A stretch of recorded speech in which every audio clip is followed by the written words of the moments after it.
Yo, what's good? It's your girl SixColourz. Let me tell you something. I'm an idiot, and I'm here to admit it. Okay. If you have started using two-factor authentication with any website whatsoever, especially Epic Games, and you use like the authentication app, right? So I see a lot of posts saying, "Oh my God, I can't get into my account. I'm not getting the email."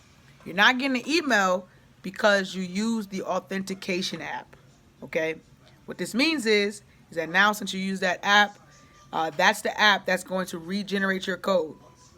So, in order to get into your account, anytime you log into like a different device, like a Switch or a PlayStation, whatever, and it asks for a code, you need to go to the app that you originally used to authorize the two-factor authentication. That's going to be the app that's going to generate your code. And depending on what app you use, it should regenerate codes ever so often.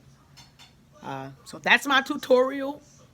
I apologize if it doesn't help you. Leave some comments down below, and I promise you that I'll try to get back to you as soon as possible.